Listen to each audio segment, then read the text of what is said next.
Brought to you by PlayStation Store. Access to the ultimate in games and entertainment. The latest in the Battlefield series, Battlefield Hardline. Pew pew pew. Cops versus robbers. It's finally out. It's finally out today. Both single player and multiplayer components. And our boy in the Battlefield, Mr. Ryan Schubert, is here to tell us all about it. Sir, you've been playing a lot of multiplayer over the weekend. I've played a ton of multiplayer over the weekend. Tell me what you think about this video game. I think it's really fun. I think they've put out a just supremely entertaining multiplayer game. When you say entertaining, what does that mean? It kind of sounds like a backhanded compliment in a way. Well, it's fun to watch, but not to play. it's not as sort of seriously toned as the last two. It's maybe a little bit more tongue-in-cheek the way Bad Company was. And it's, I mean, you can drive a couch around. That's not too serious. And they paint the world with, a lot of, you hear a lot of call-outs like you would in Titanfall. You can hear the people talking, and at one point last night, after a few gunshots went off, I heard a cop say, "I am the law." And I just thought, I cracked up. It was like, okay, the theme is actually fun, it's refreshing, it feels less stiff than Battlefield 4 did.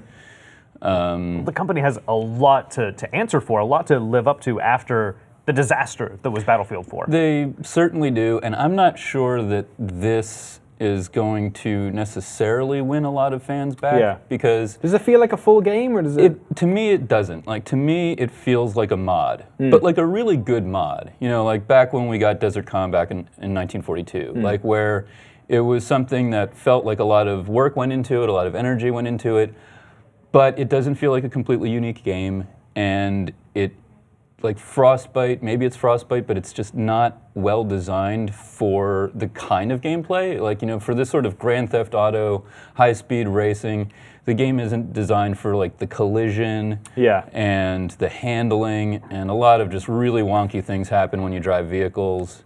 So it's kind of fun in spite of some technical limitations and thematic stuff. Right, and that's why I said, if you downloaded it as a mod, you would say, oh, this is just fun, and I like this, and it's refreshing. And to be completely fair, I'm more of the camp that Bad Company 2 was the sort of height of multiplayer and map design. Yeah.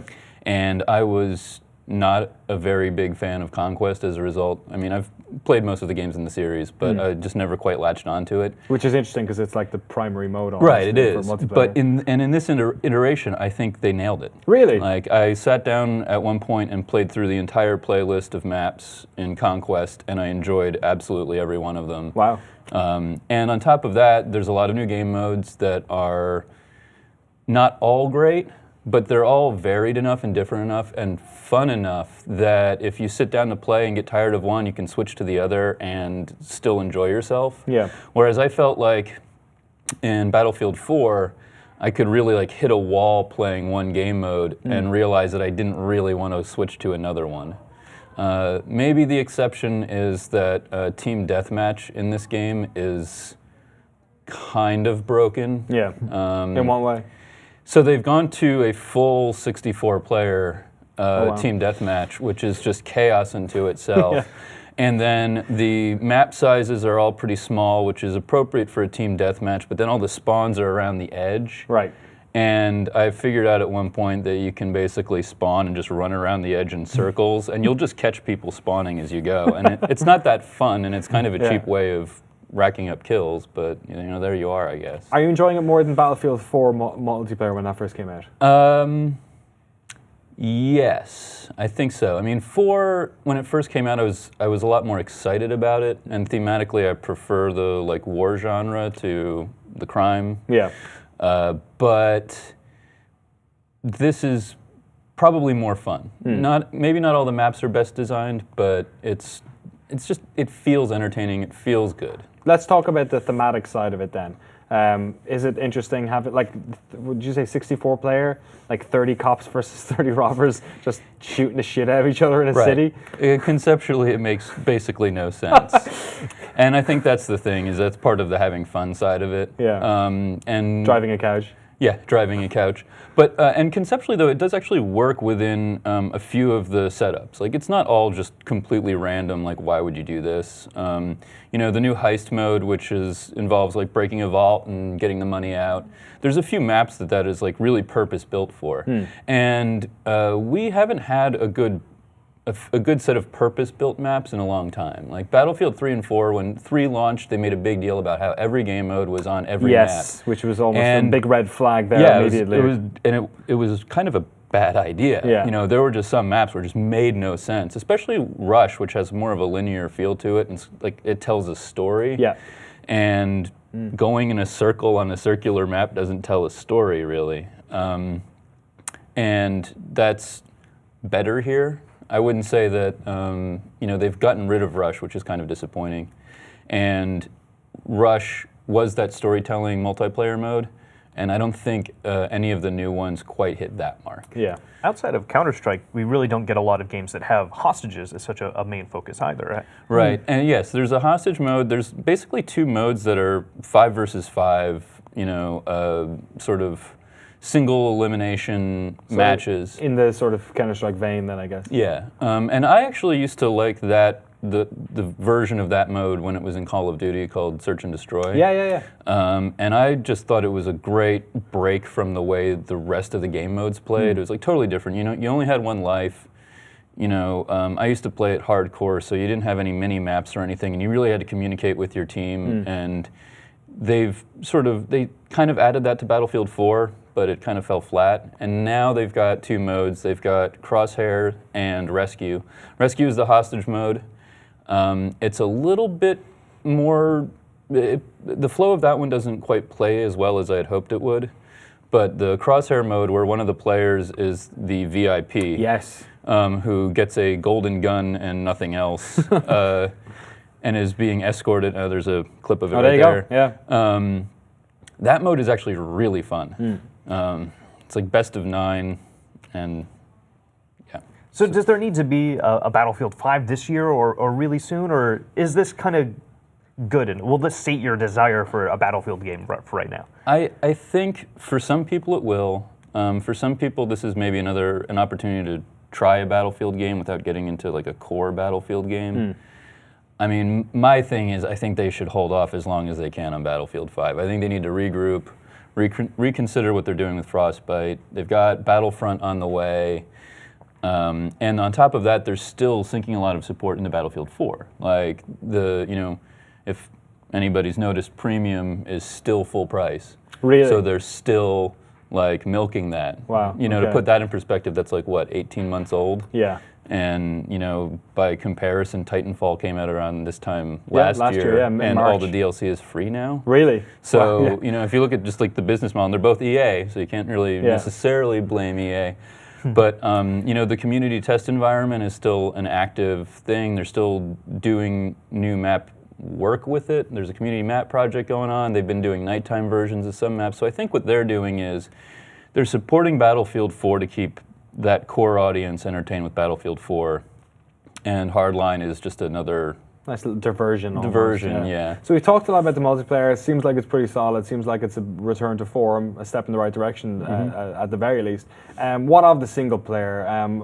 From the little I've seen through, you guys did a stream and we had the reviews gone up on GameSpot today as well. It seems like you can either mow down everyone or you've got this magic badge you can just flash in front of people and they're like, oh god, that guy, I didn't flash my magic badge at him.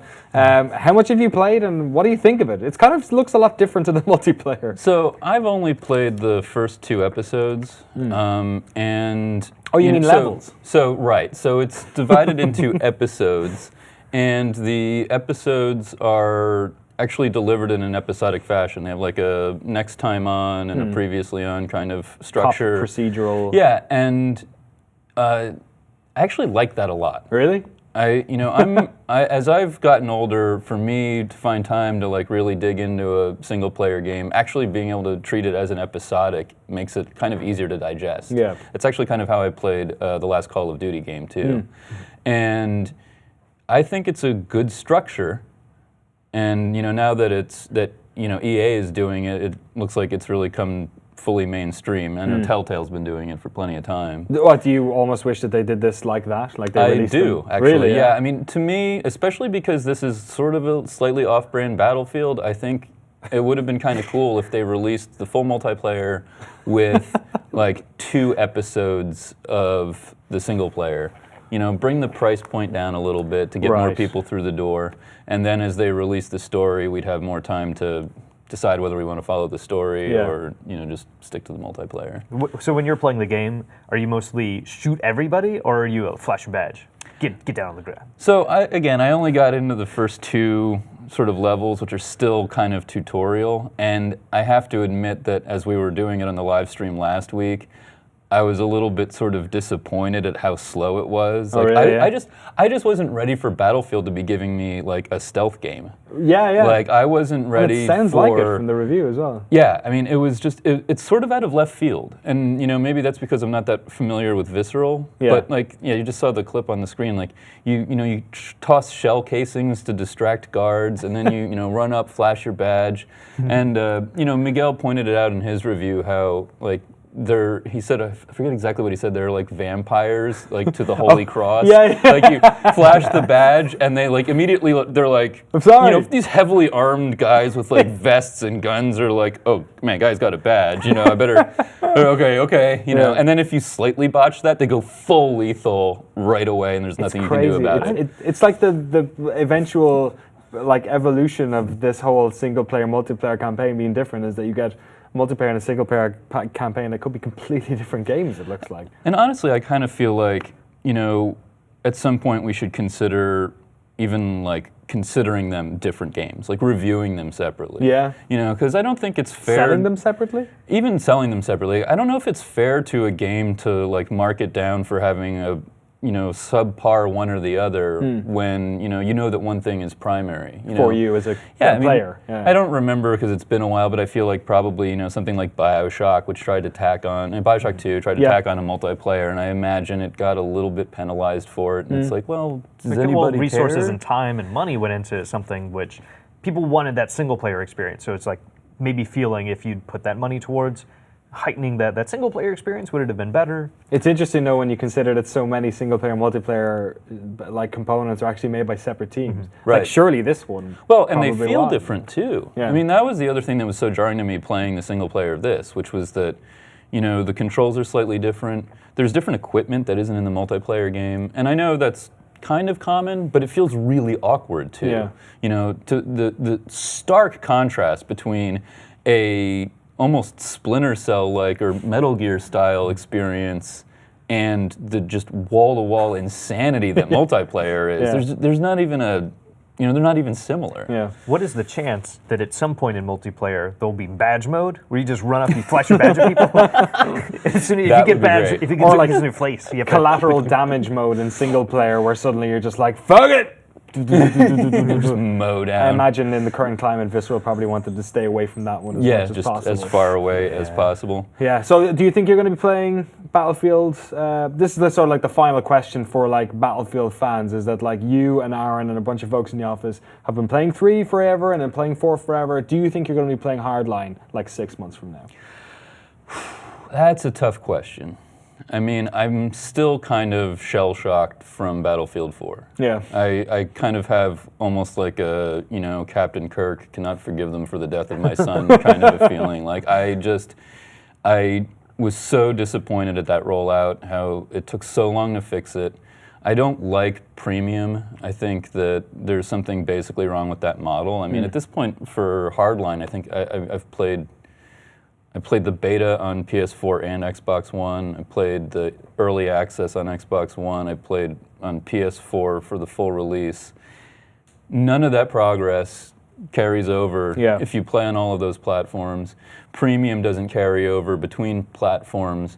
And there are people who play on multiple platforms, especially the really hardcore fans, and they're expected to shell out $110 per platform for the experience. And that might not even sting so much if you didn't have to redo everything Yeah. from the ground up. I mean, I've started Hardline multiplayer 4 times now, and it's like just knowing that the process of going Oh, but how forward. cool would that be? Like if you had your one account, like it's all tied in the battle log. If you log in your PC and like, here's my character, I bought on the PC game, switch over to PS4, and here's my character, and I don't have to redo any of that. That's what I'm saying. Even if I could reason paying $110 per platform, at least give me the time, the investment of my time, of my life. Is that too much to ask of Battle Log? Perhaps. It might be.